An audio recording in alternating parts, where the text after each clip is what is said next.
Hello, everyone. I'm Hedaya Aldaleel, and I'm here today with Lucille Proulx, our Senior Director at CiiAT, the Canadian International Institute of Art Therapy. And we're here to have a little chat. How are you doing today, Lucille? Well, I'm very well, thank you. And thank you so much for organizing this interview. I'm very honored to be able to speak to so many people all in one shot. Yeah, you have many fans. It's my honor, Lucille. I was inspired by your video in Thailand, and you were given the title of Grandmother of Art Therapy. Well, yes, I think I'm a grandmother to a lot of people in Thailand. In Thailand, grandmother is kun yai, and kun is Mr. or Mrs., and yai means old. So in Thailand, grandmother is old lady.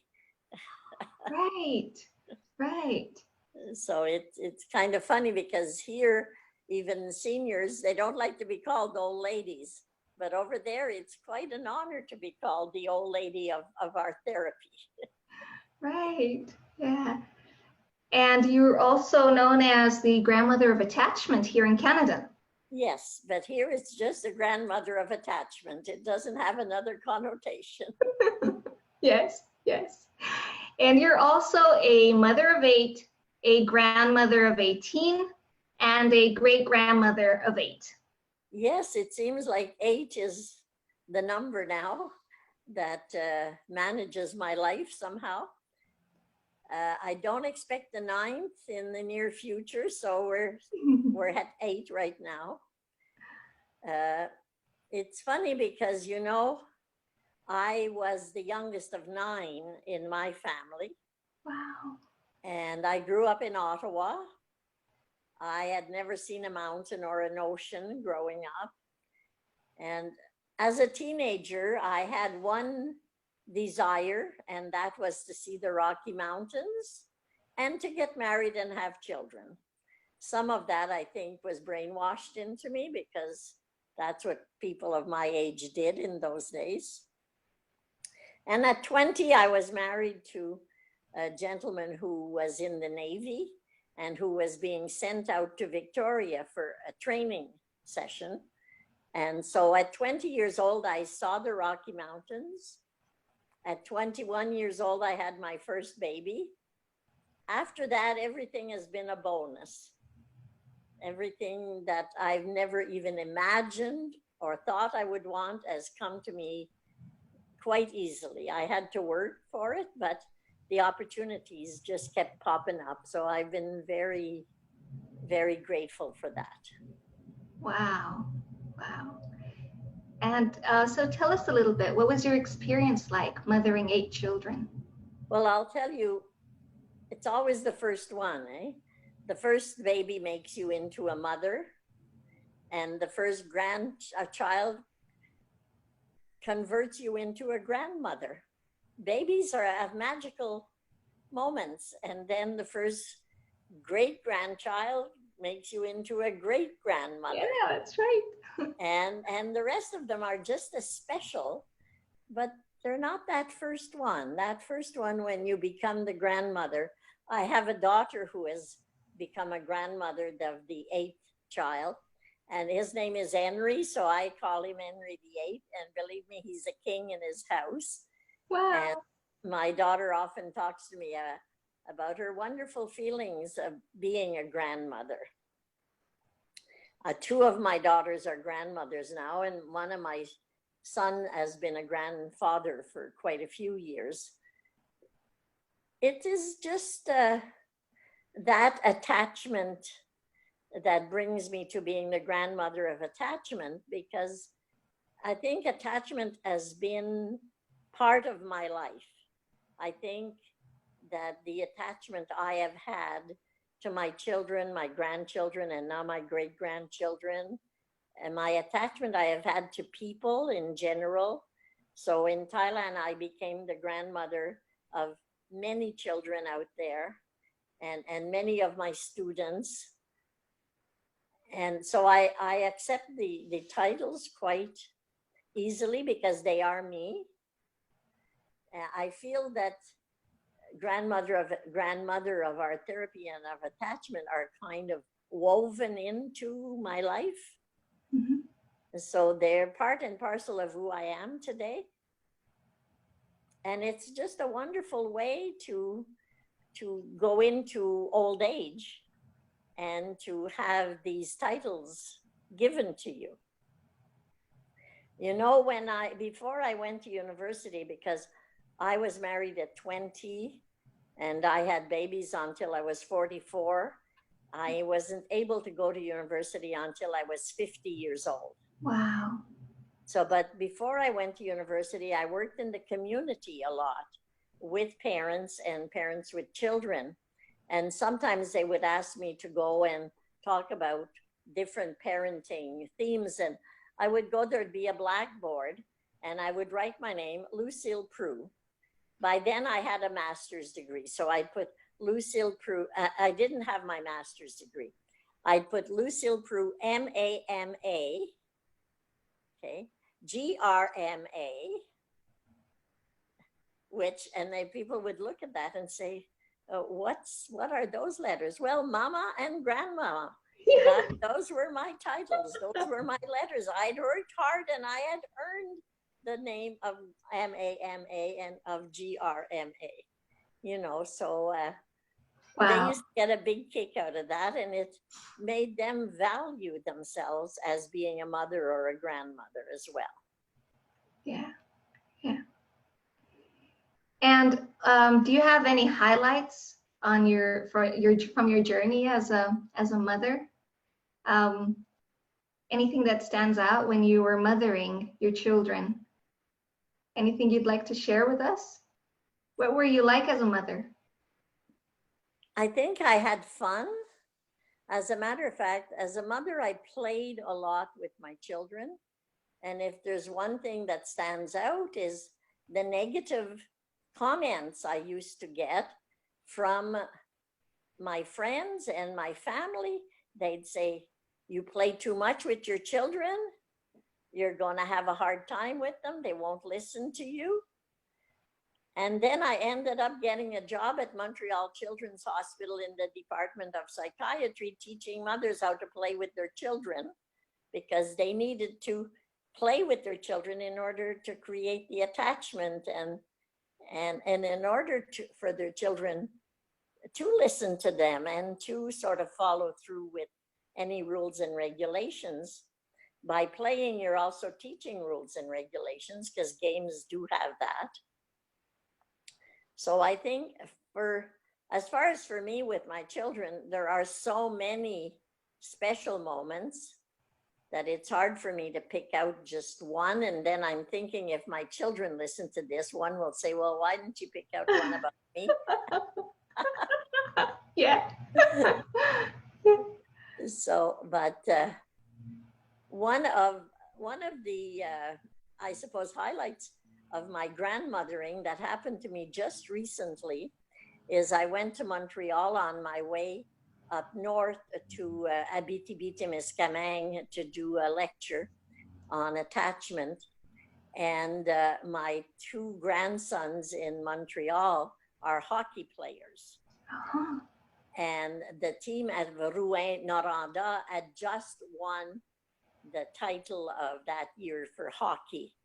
Wow. And they said to me, Granny, could you buy us a hockey shirt with the logo of Rouyn-Noranda on it? Because, you know, they like to wear all these different hockey shirts. And so as soon as I arrived in Rouyn, or in Noranda, I don't know which one, they're one city on top of the other, they're attached now. I said to the person who picked me up at the airport, I said, the first thing I have to do is go to the arena and pick up these shirts for my grandsons. I don't often get a request like this, and I'm quite honored to fulfill it. Wow. So they brought me to the arena, but the store was closed. And the woman explained to them why I was there and how short a time I was there for. So they opened the store for me. Wow. And so I was able to buy them each one of the shirts that they could wear. And so we went to the post office and I mailed them right away to Montreal. So that was exciting. You know, I often send them gifts, but I don't often get requests. So getting a request from one of your grandkids is very special. Of course. It's like they know you're there. Yeah. And they know you'll come across.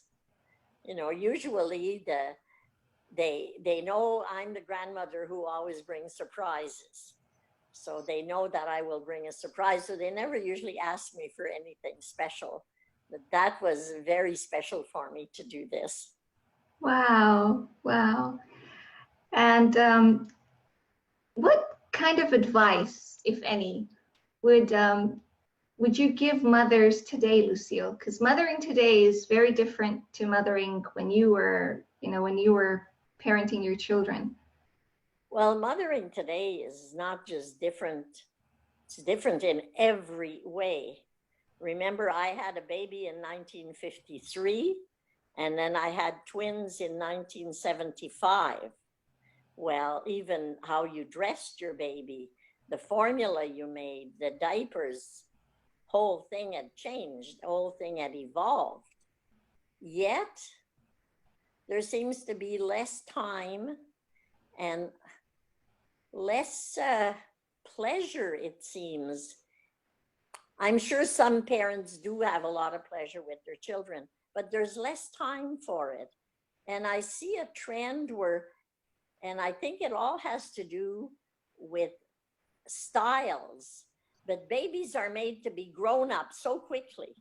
And next thing you know, this little baby is dressed in a little Gap outfit and they're just 6 months old, you know? Yeah. And so here they have a little jean jacket on and a pair of jeans, and it's really cute. But you won't have that baby for very long, and you'll have a young man in a jean jacket around for a long time, and you won't be able to hug him and kiss him like you can with the little baby. I think having children today is more difficult, although it shouldn't be, because of the pressures of society.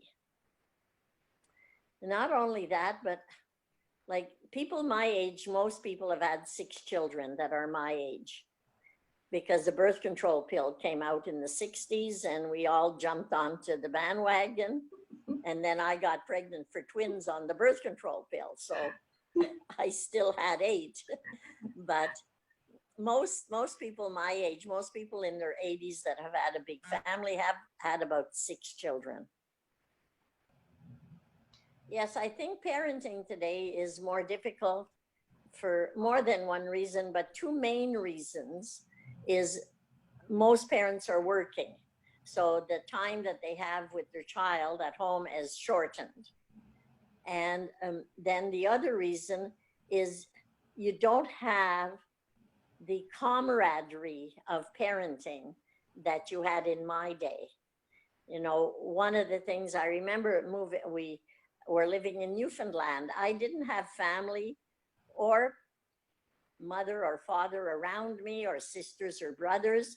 But when I got the children off to school and the babies into bed for their nap, I could go sit out in the backyard with my friend who had just put her baby down, and we would have a cup of coffee together.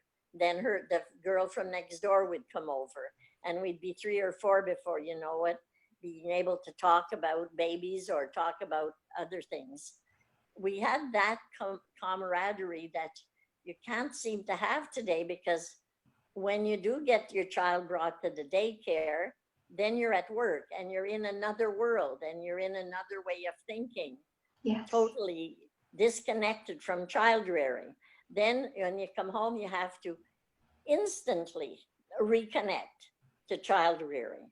And you want to do that. I know the mothers do, and the beautiful thing today is that the fathers are so nice. Those that are involved with their children, they make such beautiful fathers, and it's so nice to see the fathers with the children now, which is a treat for somebody my age, because fathers had a role to play. When we were married in the 50s, father went out and earned the money, and mother stayed at home and looked after the house and the children. That was clear cut. and you'll get punished when your father comes home was often the way children were punished. So father had the job of being the punisher, which isn't always the pleasantest of jobs.